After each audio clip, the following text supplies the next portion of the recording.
The gavel didn't just fall, it shattered the silence.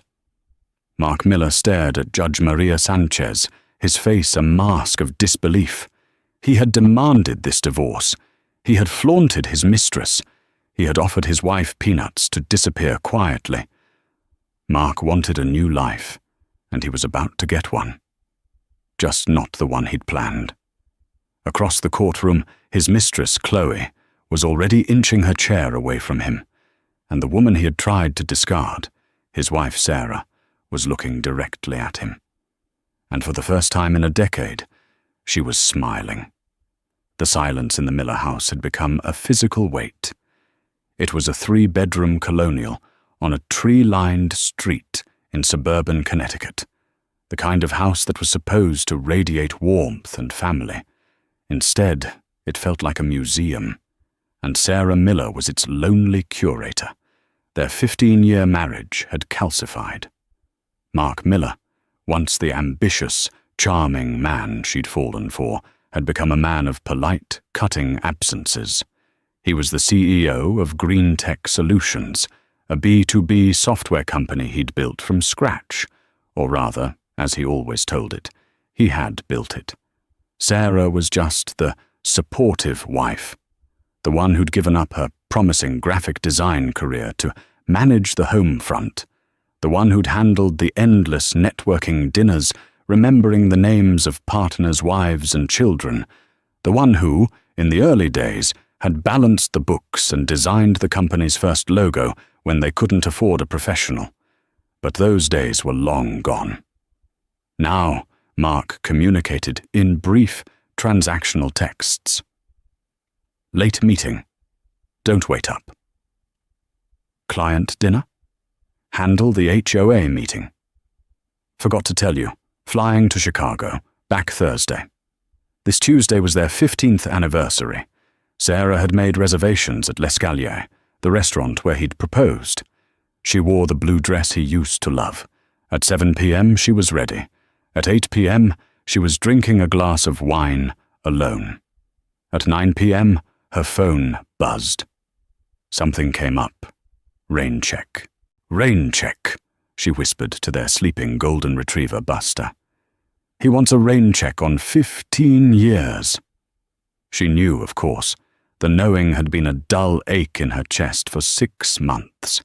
It started with the new, expensive shirts. Mark had never cared about fashion. Then came the sudden obsession with the gym, the scent of a different, floral perfume on his suit jacket, and the locked screen on his phone, which he now guarded like a state secret. Sarah wasn't a fool. She was just tired. She had confronted him 2 months ago. Mark, are you seeing someone? He had perfected the art of gaslighting. What? Sarah, that's insane. I'm working 80-hour weeks to provide this.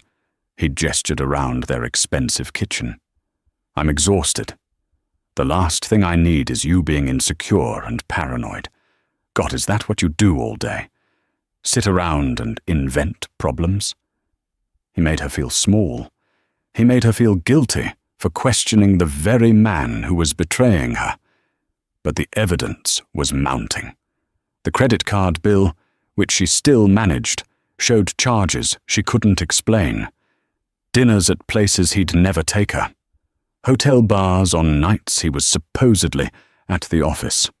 And a recurring, significant charge from a high-end jewelry store, Boucheron. He hadn't bought her jewelry in 5 years. She had spent the last week in a cold, quiet dread, waiting for the axe to fall. She didn't have to wait long. Mark came home just after 11 p.m., not on Thursday, but on Wednesday night. He didn't look tired from a business trip. He looked energized, almost giddy. He dropped his keys in the ceramic bowl by the door, a bowl Sarah had made in a pottery class she took to fill the empty hours.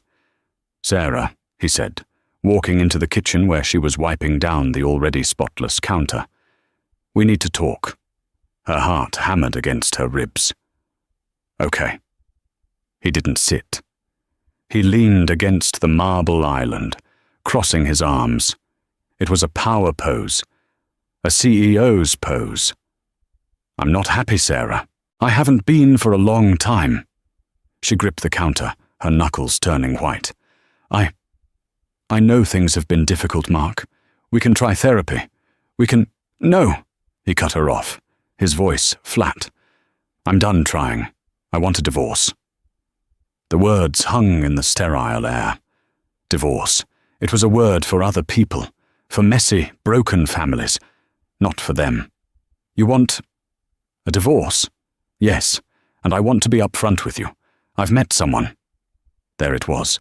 The abstract knowing was now a concrete fact. Who? She managed to ask, her voice a dry rasp. Her name is Chloe Jensen, he said, almost proudly. Well, she makes me feel alive. She's vibrant. She gets me. Vibrant. The word was a slap. It was everything he implied. Sarah was not. Dull. Stale. Old. So, Sarah said, a strange, cold calm settling over her. Chloe, that's where the Boucheron necklace went. Mark's eyes flashed with annoyance, not guilt. Don't do this, Sarah. Don't make this messy. You bought your mistress a necklace with our money and you're telling me not to make it messy? It's my money, he boomed, his voice echoing in the kitchen. I earned it. I built Green Tech. You were just here. The cruelty of it, the casual dismissal of her entire adult life, finally broke her paralysis. I was just here, while you were there. Look, he sighed, running a hand through his hair. I've already had my lawyer, Jennifer Reed, draw up the papers. It's very generous. I'll give you a one-time payout, $200,000. You can keep your car. You'll have 60 days to find a new place. I'm keeping the house and the company, obviously. It's all in my name. It's just cleaner this way. He was liquidating her. 15 years of her life, $200,000. He was firing her from her own marriage. 60 days, she repeated numbly. Yes, Chloe and I are moving in. We want to start our life together. He actually smiled, a small, tight smile of relief. He had done the hard part. He had delivered the news. He turned and walked toward the stairs, toward their bedroom.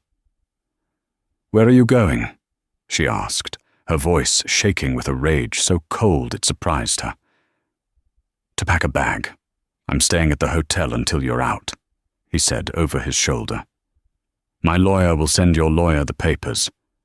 Just get a lawyer, Sarah. Someone cheap. Don't try to fight this. You'll lose. He disappeared upstairs. Sarah stood rooted to the spot, the smell of lemon polish on her hands. He thought she was just a housewife. He thought she was just here. He thought she would lose. Mark Miller had just made the biggest mistake of his life. He hadn't just declared war on his wife. He had declared war on the woman who built his fortress. And she knew exactly where all the secret passages were.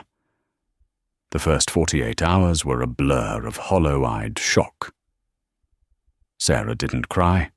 It was as if the betrayal was too profound for tears. She called her best friend, Beth, who was on her doorstep in 20 minutes with a bottle of whiskey and a look of righteous fury.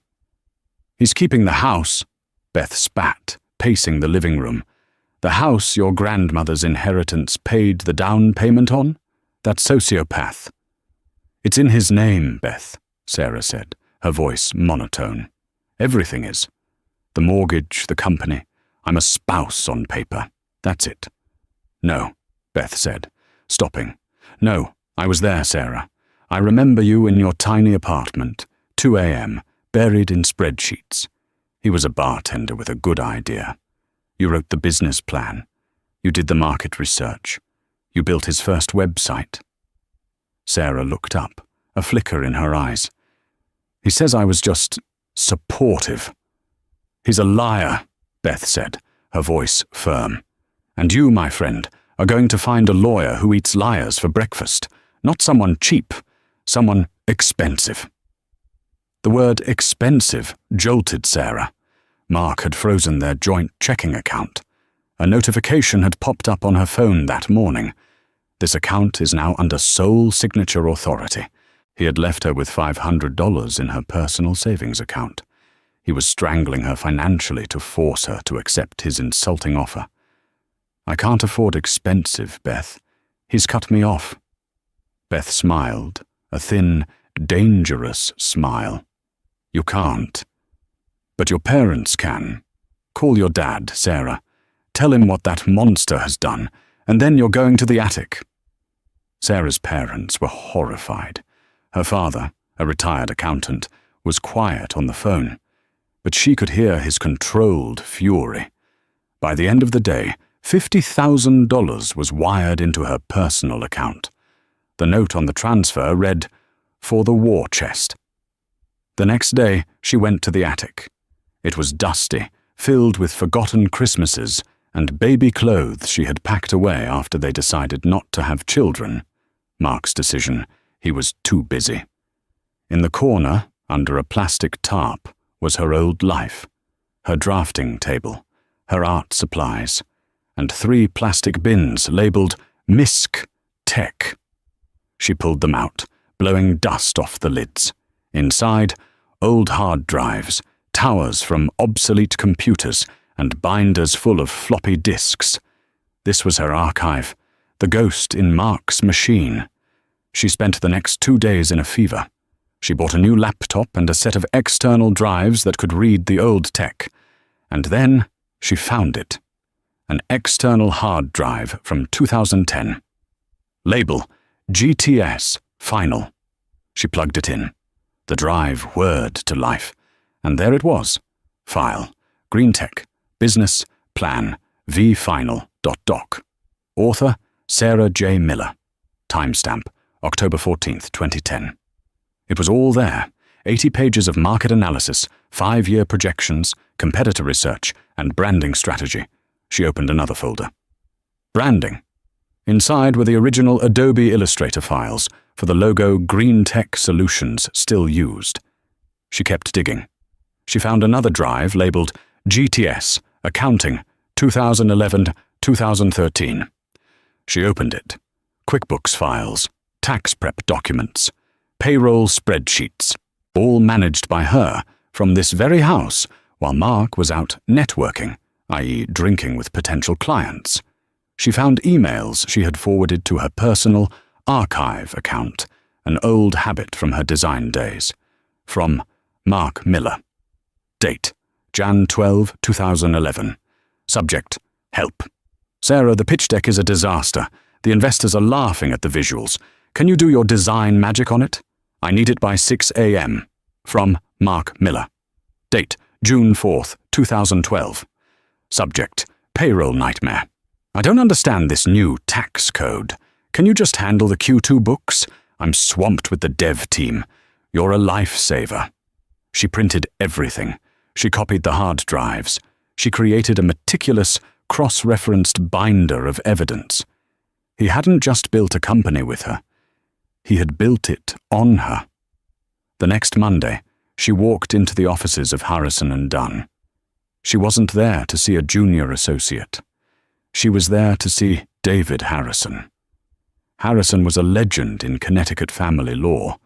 He didn't just win cases, he dismantled them. He was a quiet, older man in a perfectly tailored suit, with eyes that seemed to see everything. She sat in his mahogany-walled office and laid out her story. She was concise. She didn't cry. My husband, my soon-to-be ex-husband, is the CEO of Green Tech Solutions. He has offered me $200,000. He says I was a housewife and contributed nothing. Mr. Harrison nodded, looking at her over his spectacles. And what do you say, Mrs. Miller? Sarah pushed the binder across the desk.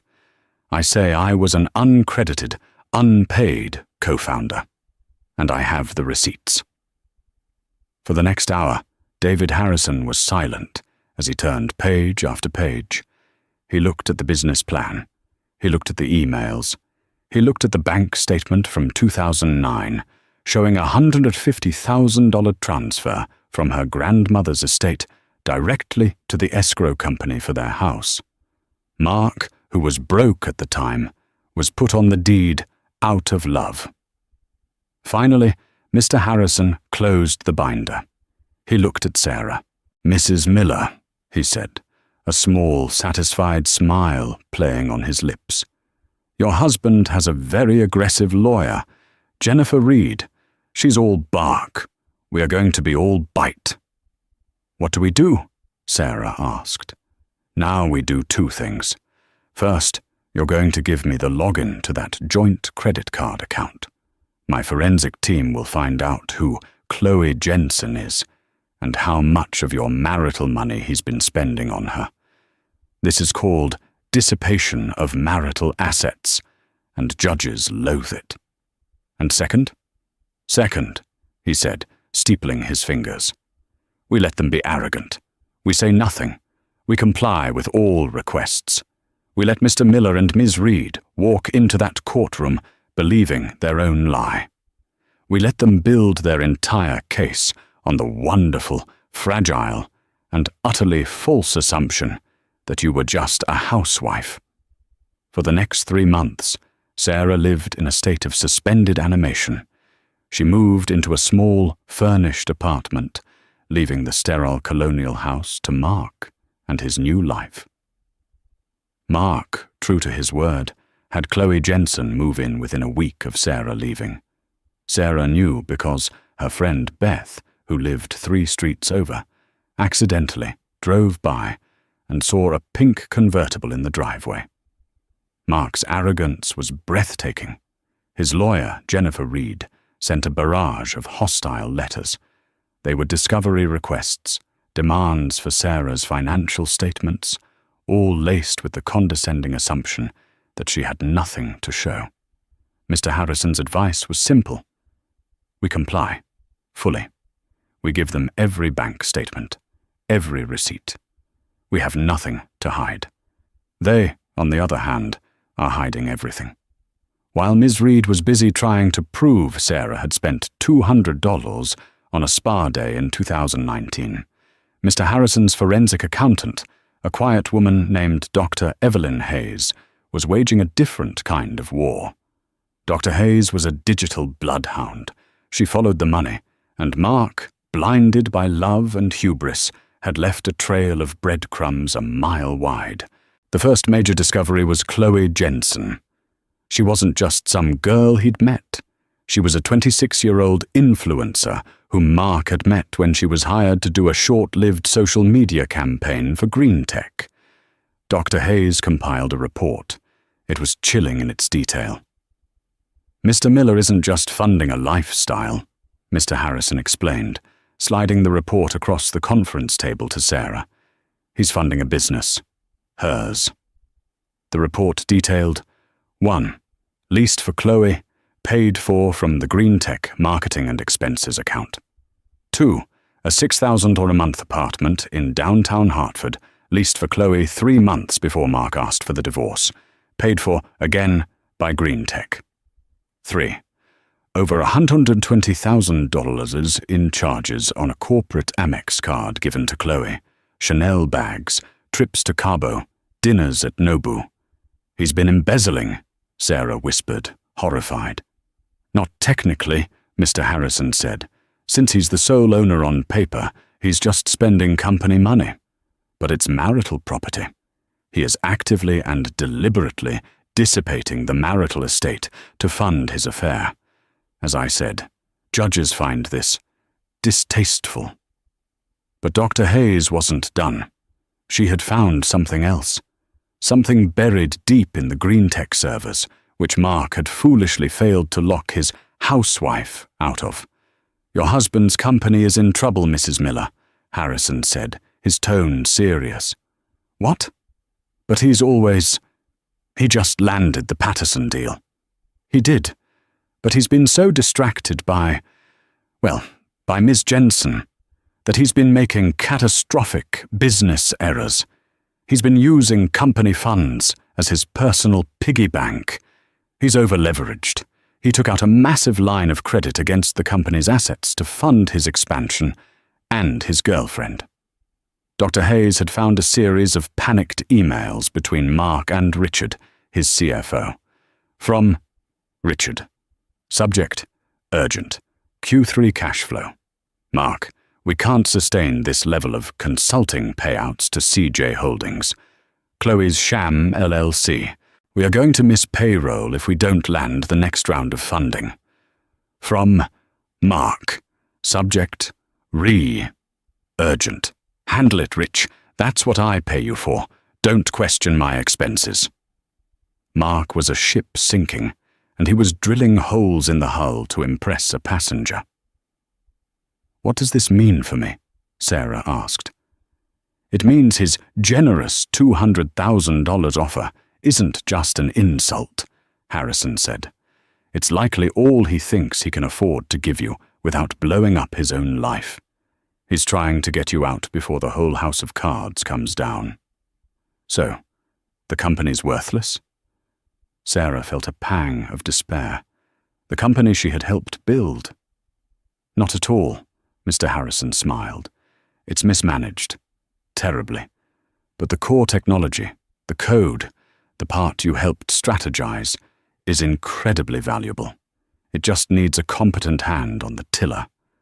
Someone who isn't spending its profits at Chanel. The strategy shifted. They weren't just going for alimony. They weren't just going for the house. We are going for the company, Mrs. Miller, Harrison said. It is as much yours as it is his. In fact, given your initial, documented contributions and his recent, documented destruction, one could argue it's more yours. The final piece of the puzzle was the house. Ms. Reed, on Mark's behalf, was adamant.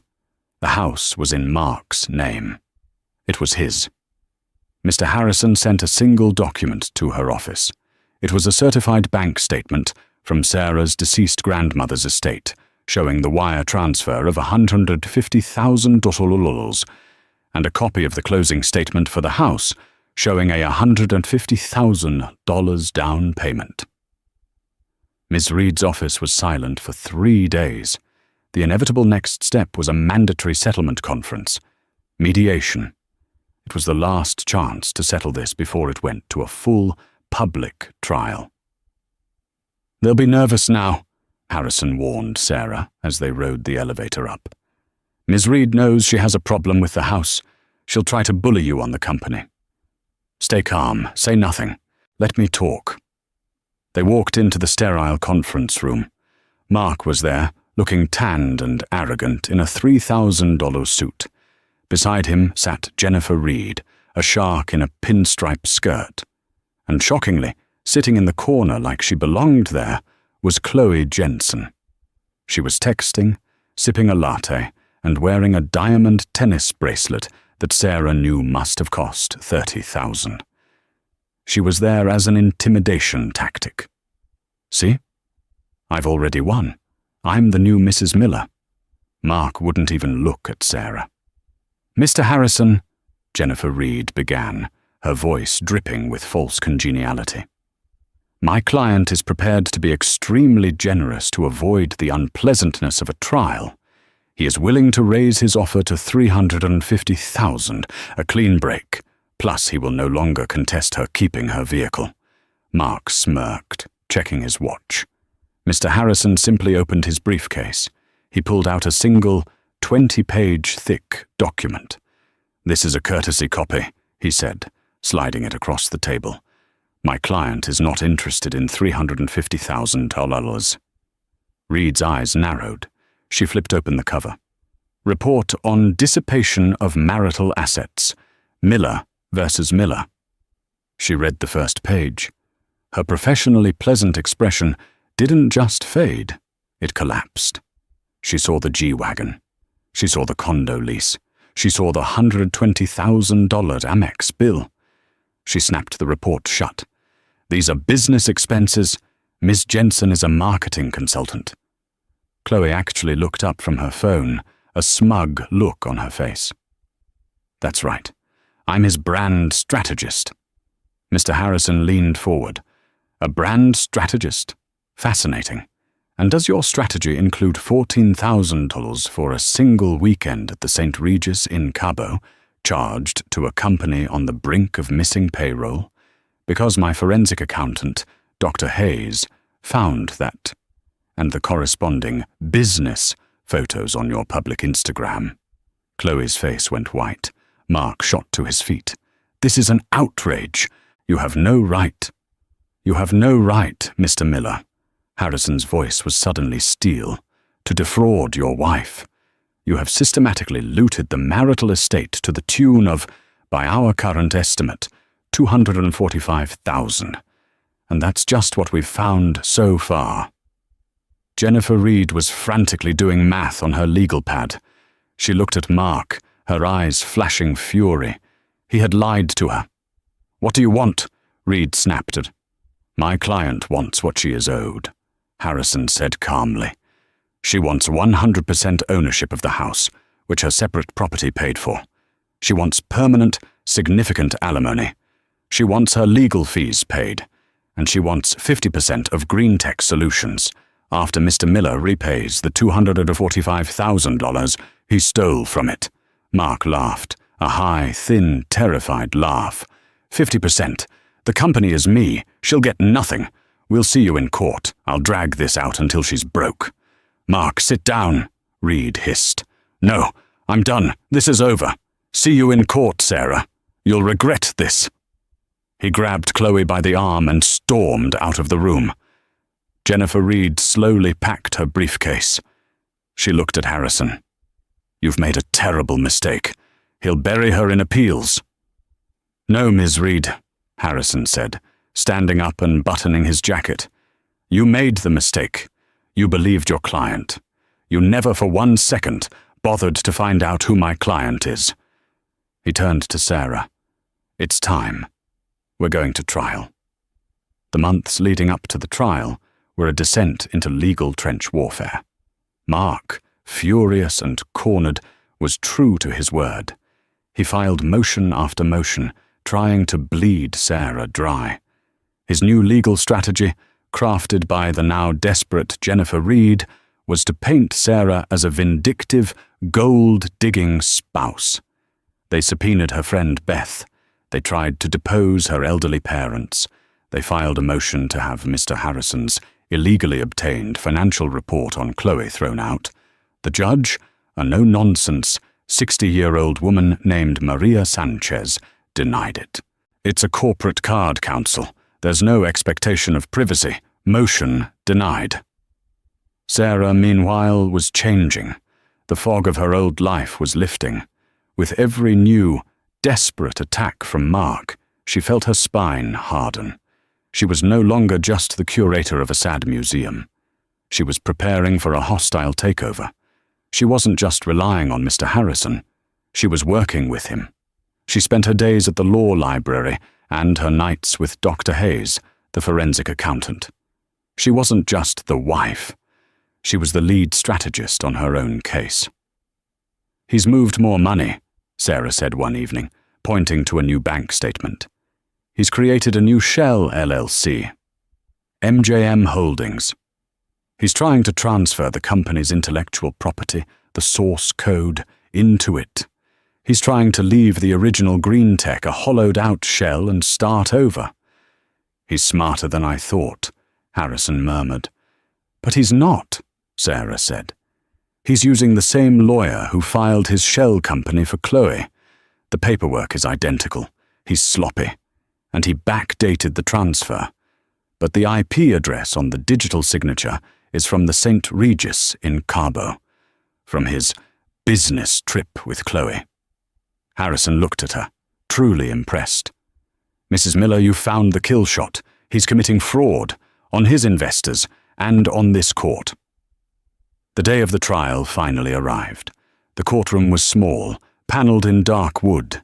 Sarah sat beside Mr. Harrison, her hands folded calmly in her lap. She wore a simple, dark blue suit.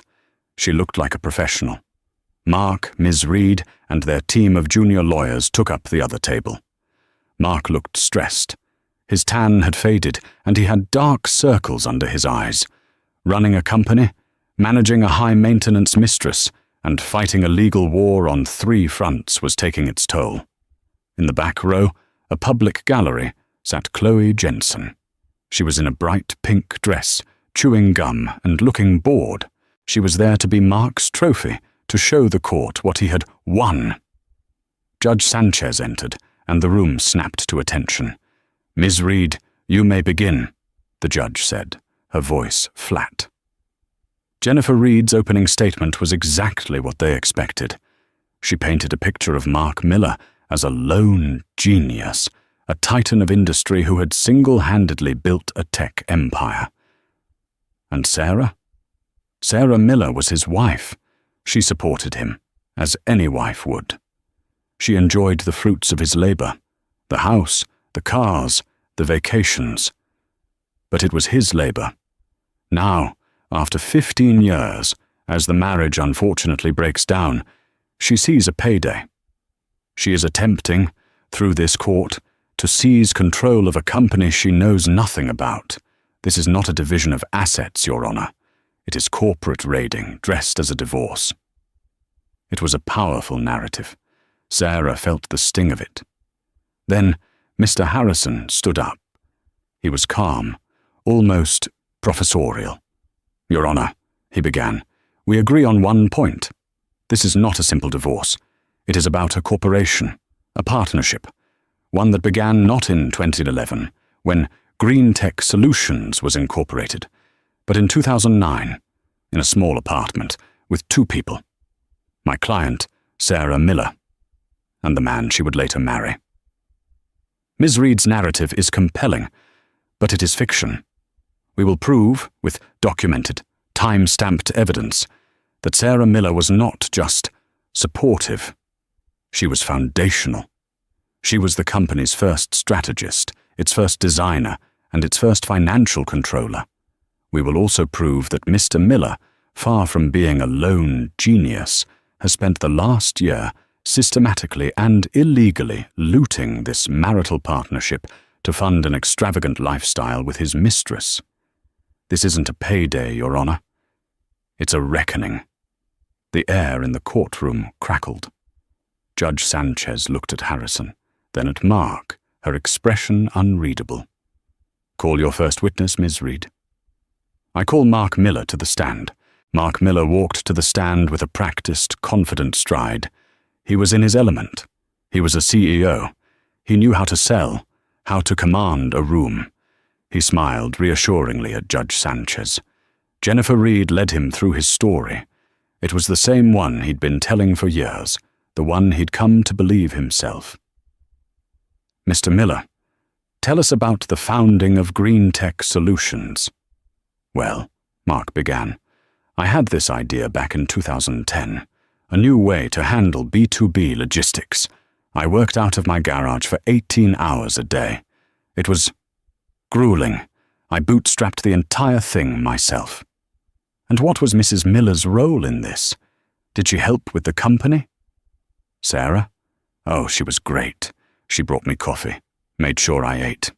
You know, supportive wife stuff. She was always proud of me.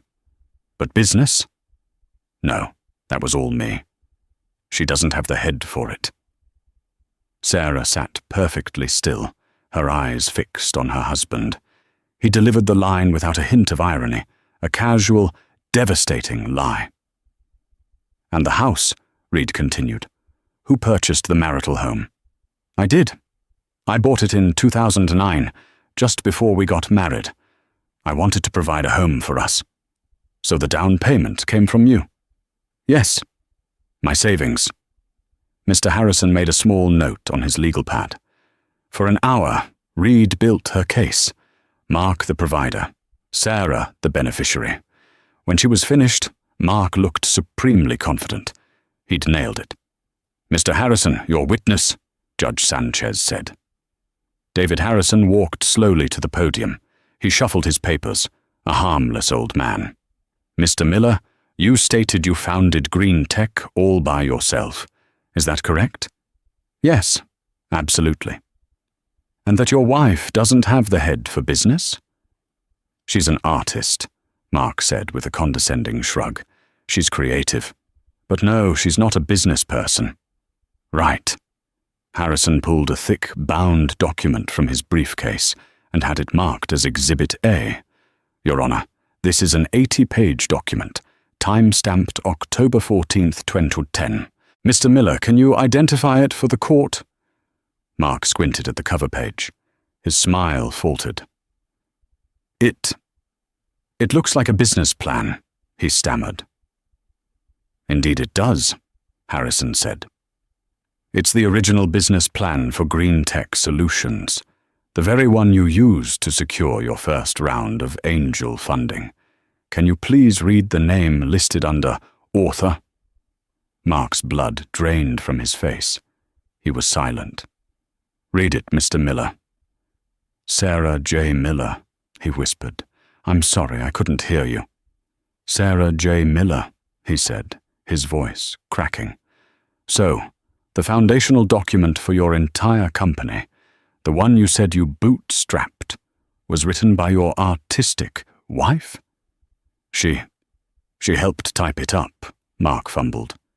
The ideas were mine. Were they? Harrison moved to Exhibit B. This is a set of original Adobe Illustrator files, dated September 2010. They are they not, the logo for Green Tech Solutions. The same logo you use today? I guess. And who is the creator of these files, Mr. Miller? Sarah Miller. And Exhibit C, Harrison continued, his voice picking up speed, becoming a relentless drumbeat. A series of emails. Here's one from you to my client, dated January 12, 2011. Sarah, the pitch deck is a disaster. Can you do your design magic? And another, June 2012. I don't understand this new tax code. Can you just handle the Q2 books? Did you send these emails, Mr. Miller? Mark was visibly sweating. It was a long time ago. I don't recall. You don't recall your wife acting as your unpaid CFO and Chief Creative Officer for the first 3 years of your company's existence? That's a lie. She was just helping out. Objection. Reed shot up. Counsel is characterizing. Sustained, Judge Sanchez said, but she was staring at Mark. Answer the question, Mr. Miller. Was your wife handling your books, yes or no? For a time. A short time. Thank you. Harrison turned a page. Now, let's talk about the house. You testified under oath that you paid the down payment from your savings. I did. Mr. Miller, in 2009, what was your occupation? I was in transition. I was bartending while I got the company off the ground. And what were your total savings as a bartender in a transition? I don't remember. Let me help. Harrison produced Exhibit D. This is your 2009 W-2 from the Keg and Barrel and your bank statements. Your total income was $28,000. Your savings account had well on $200. Is that correct? Mark was silent. He looked at his lawyer, who was staring down at her pad, refusing to meet his eye. Mr. Miller? Yes. Then how? Harrison asked, his voice soft but deadly.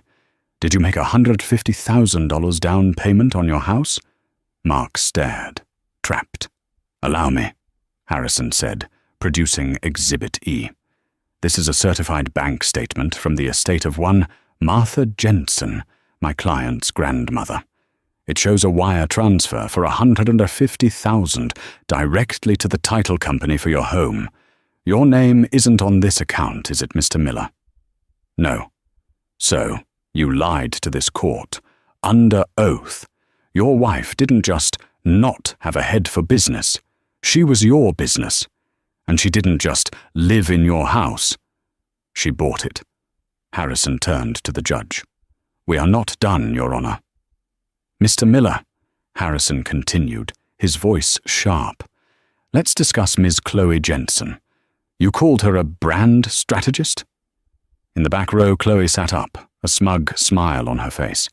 A strategist, Harrison repeated, producing Exhibits F, G, and H. Is a $75,000 G-Wagon, a $6,000 a month condo, and a $120,000 Amex bill for Chanel and Cabo. Trip's a standard perk for your consultants." "Objection," Reed yelled. "This is irrelevant." "It is theft, Your Honor," Harrison countered.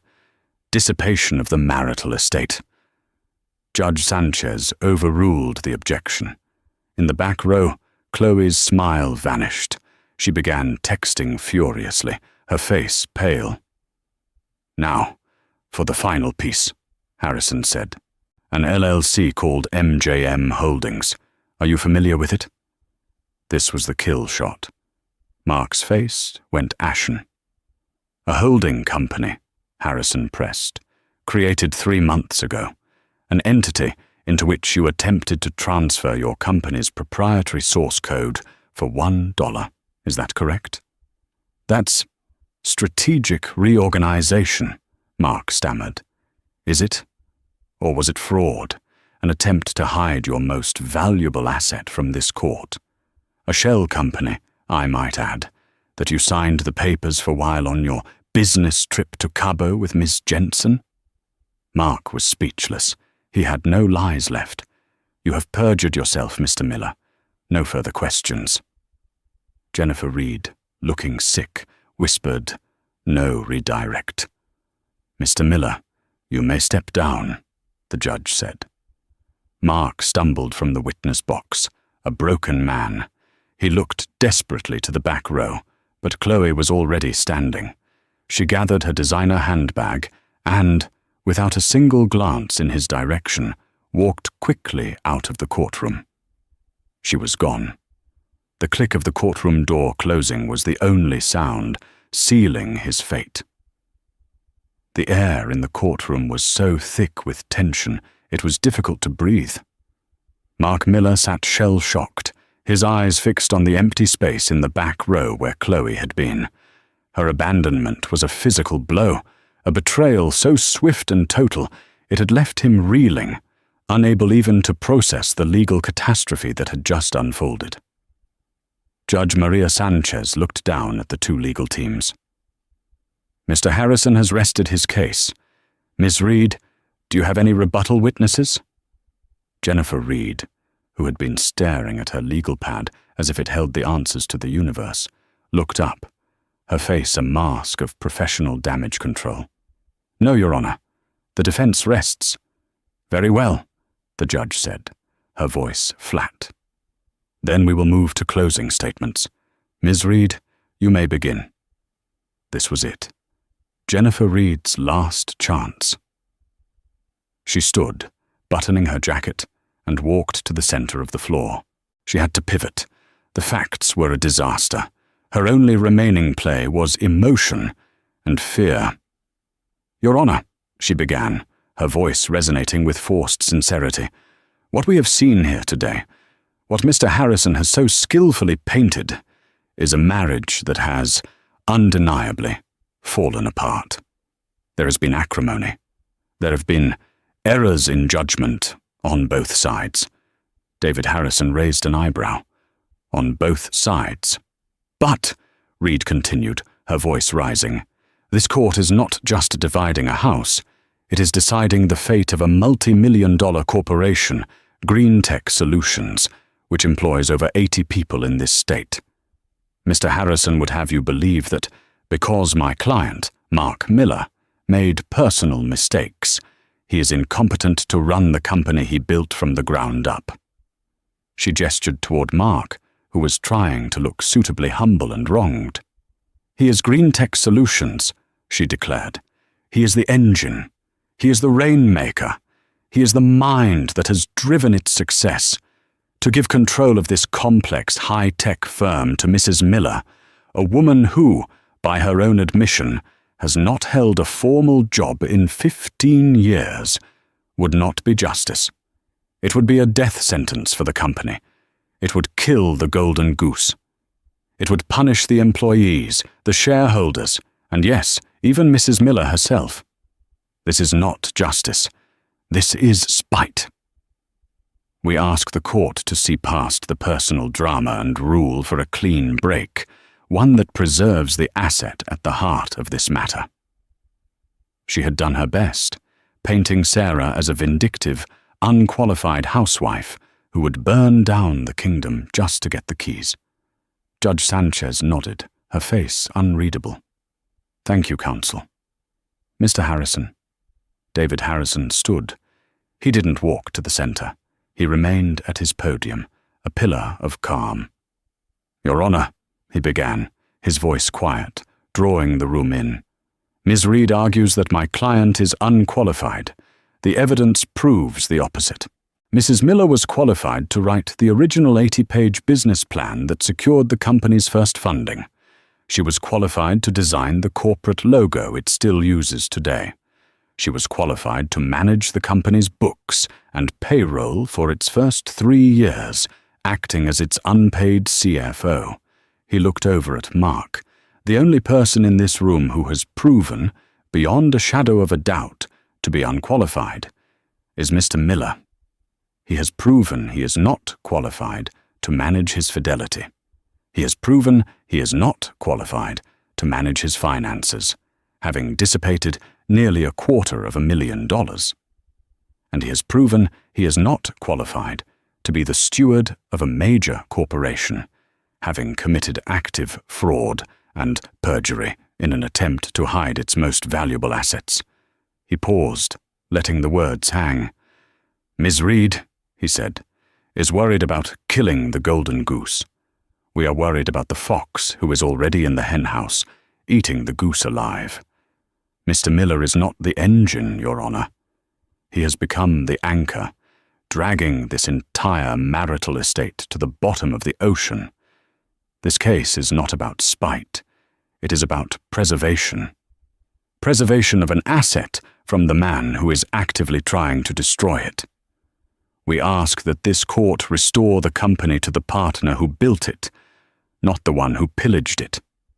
He sat down. The silence that followed was absolute. Judge Sanchez looked at the clock. "I have heard the testimony.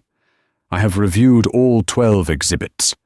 This is a complex ruling with significant ramifications. The court will recess for 1 hour." She banged the gavel. "All rise." The moment the judge left the bench, the room exploded in frantic whispers. Mark Miller shot up and rounded on Jennifer Reed. "What was that? You let him call me a liar, a thief. Why didn't you stop him?" "Stop him!" Reed hissed, her professional veneer gone, her voice a low snarl of pure contempt as she slammed her files into her briefcase. "You are a liar, you idiot. You lied to me. You told me she was a housewife. You told me you bought the house with your savings, your $1,200 savings. You handed them the gun and they shot you between the eyes. Don't you dare blame me for this. You're lucky I didn't walk out." Mark recoiled, stunned. He looked desperately around the room, as if searching for an ally. He saw only the stern face of the bailiff. He was utterly, completely alone. Across the aisle, Sarah was breathing, deeply and slowly. "What happens now?" she whispered to Harrison. "Now, we wait," he said, patting her hand. "The evidence is ironclad, Sarah. A judge's ruling is never guaranteed, but Judge Sanchez is a fair woman, and she is not a fool. She saw exactly who was telling the truth." They walked out into the sterile courthouse hallway for the recess. Mark, his face pale and blotchy, spotted Sarah. He made a move toward her, a look of pure desperation on his face. Harrison stepped slightly in front of her. "Sarah," Mark pleaded, his voice cracking. "Sarah, please, we can still fix this. Don't let her ruin us. It's our company. Ours. I'll give you 50%. A true 50-50 split. We can run it together, just like the old days. Please, tell him to stop. Tell him to go back in there and accept the 50% deal. He was negotiating. After everything, after the lies, the mistress, the perjury, he was negotiating. He didn't see a wronged woman. He saw an opponent in a business deal he was losing." Sarah looked at the man she had loved for 15 years. the man she had built a life with, and who had tried to discard her for $200,000. She saw no remorse in his eyes, only terror. He wasn't apologizing for the betrayal. He was trying to get out of the consequences. "You still don't get it, do you, Mark?" she said, her voice devoid of heat, devoid of everything but a profound, sad finality. "You ruined us. There's nothing left to fix. You weren't offering me 50% yesterday. You weren't even offering me 1%. You were offering me humiliation. The old days are gone. You burned them down." She turned and walked away, leaving him standing alone in the hallway, a king in his $3,000 suit, ruling over an empire of ash. The hour passed like a lifetime. "All rise." Judge Sanchez re-entered the courtroom and sat. She opened the case file, put on her glasses, and looked over them, first at Mark, then at Sarah. "In my 20 years on the bench," she began, her voice resonating with cold authority, "I have seen contentious divorces. I have seen financial disputes. But rarely have I seen such a brazen, calculated, and frankly insulting attempt to defraud a partner and this court." She leveled her gaze at Mark. "Mr. Miller, your testimony was not just inconsistent. It was a comprehensive fabrication.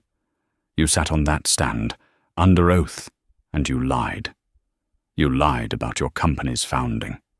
You lied about your home's purchase. You lied about your finances. You perjured yourself. This court does not take perjury lightly. Your counsel's argument that you are the engine of this company is noted. But the evidence shows you have become the saboteur." Mark had shrunk in his chair. Jennifer Reed was staring at the table, already disassociating from her client. "This court's duty is to find an equitable distribution." Equitable, Mr. Miller, does not mean equal. Not when one party has acted in such egregious bad faith. My ruling is as follows. The evidence is undisputed. Exhibit E, the bank transfer from Mrs. Miller's grandmother's estate, proves a $150,000 separate property contribution was used for the down payment. Mr. Miller's testimony that he paid this from his savings of $1,200 was, to put it mildly, laughable. The court awards the marital home, free and clear, 100% to Mrs. Sarah Miller. Mr. Miller will vacate the premises within 48 hours. Sarah closed her eyes, a single tear of relief rolling down her cheek. The court finds that Mr. Miller illegally diverted, by his own admission, $245,000 of marital funds to his mistress, Ms. Chloe Jensen. The G-Wagon, the condo, the vacations, the fraudulent consulting fees. These are not business expenses. They are theft from the marital estate. Mr. Miller is hereby ordered to repay that full amount, $245,000, back to the marital estate, effective immediately. This is a non-dischargeable personal debt. You spent it, Mr. Miller. You will repay it. A low, strangled sound escaped Mark. He didn't have that kind of cash. He'd spent it all. This is the heart of the dispute. Ms. Reed argues Mrs. Miller is unqualified. The evidence, Exhibits A, B, and C, proves she was not just a founder. She was the founder. She wrote the map. Mr. Miller, you were the salesman. A salesman is useless without a product. Your recent actions, your gross mismanagement, and your active fraud have proven you are no longer a competent steward of this asset. An equal 50-50 split, the judge continued, would be a disservice. It would chain Mrs. Miller, the innocent party, to the very man who defrauded her. It would be untenable. The judge looked directly at Mark, her eyes like chips of ice. Therefore, this court finds that an equitable distribution requires a controlling interest be given to the partner who has proven to be its responsible founder. The court awards 65% of Green Tech Solutions to Mrs. Sarah Miller. The sound Mark made was a strangled, wet choke. He lunged forward as if to stand, and Jennifer Reed had to physically put a hand on his chest to hold him down. "Mr. Miller," the judge continued, ignoring the outburst, "will retain a 35% minority stake. This stake will be non-voting. He is hereby removed as CEO, as an officer of the corporation, and from the board of directors, effective immediately. His access to all company accounts, buildings and servers is revoked as of this moment."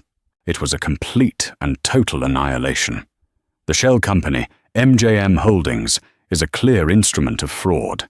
It is hereby ordered dissolved.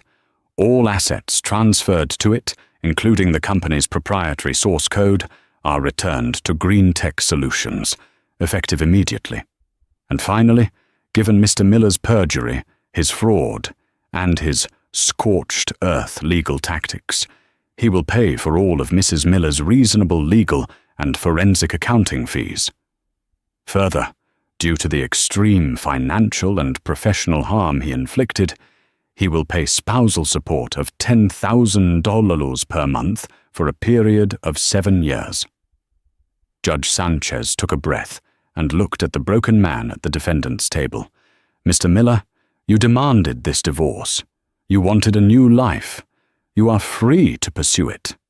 But you will do so with nothing but the clothes on your back, a 35% non-voting stake in a company you no longer control, and the staggering personal debts you have incurred. This court is adjourned." The gavel struck the wood. The sound was like a cannon shot in the small room. For a full 30 seconds, no one moved. Mark Miller was catatonic, staring at the judge's empty chair. Sarah let out the breath she felt she had been holding for 15 years. It was shaky, ragged. She turned to David Harrison, tears of relief and shock streaming down her face. "Thank you," she whispered, her voice thick. "Thank you." "You did the work, Mrs. Miller," Harrison said, a rare, warm smile on his face. "You just needed the right tools, and you had the receipts." Across the room, Jennifer Reed snapped her briefcase shut. She looked at her client with pure, unadulterated contempt. "Don't call my office," she snarled. "I'll be billing you for today, and I expect to be paid." She turned on her heel and stormed out of the courtroom, leaving Mark utterly alone. Sarah and Harrison stood and began to walk toward the exit. As they passed his table, Mark looked up. His face was a terrifying mask of disbelief, rage, and bottomless desolation. He didn't speak. He couldn't. The man who had commanded boardrooms with his booming voice was rendered mute. The finality of his ruin had stolen his words. Sarah didn't stop. She didn't look back. She walked out of the courtroom, David Harrison at her side, and into the bright sunlight of the courthouse atrium. It was the first time she had felt warm in a year. "What now?" Harrison asked, adjusting his tie. Sarah took a deep breath. The shaky, tearful woman from the courtroom was gone. In her place was a CEO. She pulled out her phone, her hands perfectly steady. She scrolled past the dozens of missed calls from her friend Beth and her parents. She found the number she was looking for, the direct line to the man who had been sending panicked emails for months. The call connected on the first ring. "Richard, this is Sarah Miller." "Mrs. Miller! Sarah!" The man's voice was frantic. Is it over? We're all on pins and needles here." "Mark. He hasn't answered his phone all day. It's over, Richard," Sarah said, a small iron smile touching her lips as she pushed open the heavy glass doors of the courthouse. "As of 10 minutes ago, I am the new majority owner and CEO of Green Tech Solutions. I need you to do 3 things for me, immediately." "Yes, anything, Mrs. Miller. Ma'am. First, call IT. Revoke all of Mark's access. Servers, email, keycards, everything. As of this second. Second, freeze his corporate Amex and all company expense accounts. Third, call building security. Have them meet me at Mr. Miller's office. He is no longer with the company and is not to be permitted on the premises. She paused, stepping onto the sidewalk, and hailed a cab. And Richard? Schedule an all-hands emergency meeting for 3 p.m. It's time to get this company back on track. We have a lot of work to do. In the end, Mark's arrogance cost him everything. He tried to trade his 15-year marriage for a new model, and in the process, he was left with nothing but the bill for his own betrayal. Sarah Miller, the quiet wife he thought he could discard, proved that silence is not weakness. It's the patience of a woman gathering her receipts. She didn't just win the house, she won the company she helped build from the ground up. Mark was last seen trying to get a job as a regional sales manager. Chloe's Instagram went private. And Sarah? She just led Green Tech Solutions to its most profitable quarter in history. Sometimes the best revenge isn't just living well, it's taking back everything you're owed, with interest. In the end, Mark's arrogance cost him everything. He tried to trade his 15-year marriage for a new model, and in the process, he was left with nothing but the bill for his own betrayal. Sarah Miller, the quiet wife he thought he could discard, proved that silence is not weakness. It's the patience of a woman gathering her receipts. She didn't just win the house, she won the company she helped build from the ground up. Mark was last seen trying to get a job as a regional sales manager. Chloe's Instagram went private. And Sarah? She just led Green Tech Solutions to its most profitable quarter in history. Sometimes, the best revenge isn't just living well, it's taking back everything you're owed, with interest. What did you think of Mark's shocking downfall? Let me know in the comments. And for more stories of dramatic justice and incredible real-life twists, don't forget to like this video, share it with a friend, and subscribe to the channel.